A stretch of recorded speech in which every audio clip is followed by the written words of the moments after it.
Question है for the formation of stationary wave the medium must be bounded having definite boundaries. तो इस case में यानी कि स्टेशनरी वेव का मतलब है स्टैंडिंग वेव। स्टैंडिंग वेव का ही दूसरा नाम जो है वो स्टेशनरी वेव है।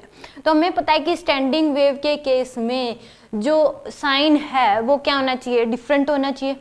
साइन क्या होना चाहिए, डिफरेंट होना चाहिए। और जिसका लैम्डा और ओमेगा क्या होना चाहिए, सेम। और साइन डायरेक्शन डिफरेंट होनी चाहिए। तो जिसका लैम्डा सेम हो ऐसे नेचुरली एग्जिस्ट नहीं करती।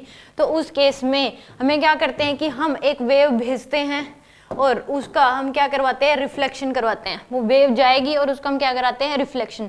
तो रिफ्लेक्शन कराने के लिए बाउंड्री यानी कि यहाँ पे फिक्स होनी चाहिए। मान लो कि रस्सी है, उसमें आप वेव भेजोगे, वापसी अगर आएगी तो आपको एक एंड से क्या करना पड़ेगा, उसको फिक्स करना पड़ता है। तो ये क्लास में आपको ये वीडियो भी दिखाई गई थी कि स्टैंडिंग वेव कैसे बनती है।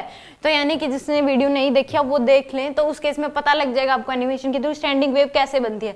कि हम वेव भेजते हैं और वो रिफ्लेक्ट होके क्या आती है, वापस आती है। तो वहां पे क्या बनती है, स्टैंडिंग वेव बनती है। तो यानी कि एक एंड से हमें क्या फिक्स करना पड़ता है, उसको बोलते हैं डेफिनेट बाउंड्री। डेफिनेट बाउंड्री का मतलब है कि वो बाउंड्री मतलब फिक्स है, उसकी लेंथ जो है वो मेजरमेंट की जाती है कि वो जो बाउंड्री है जो रस्सी फिक्स की गई है वो कितनी दूर है। यानी कि उस गैप को हम मेजरमेंट कर सकते हैं।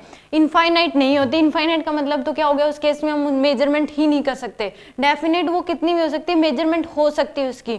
तो उस केस में मान लो यहाँ से वेव आपने भेजना शुरू करी, बाउंड्री ये रस्सी कहाँ पे फिक्स है, जो ये बाउंड्री है यहाँ से लेके यहाँ तक ये क्या होती है, फिक्स होती है।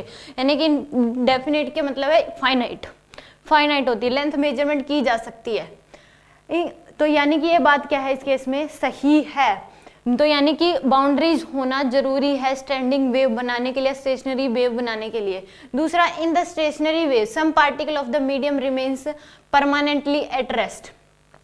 तो इस केस में ये बात भी सही है कि जब स्टैंडिंग वेव बनती है तो उस केस में हम देखोगे कि combine resultant wave standing wave अगर कंबाइन हम देखते हैं रिफ्लेक्टेड इंसिडेंट और रिफ्लेक्टेड रे, तो वो ऐसे बनती है।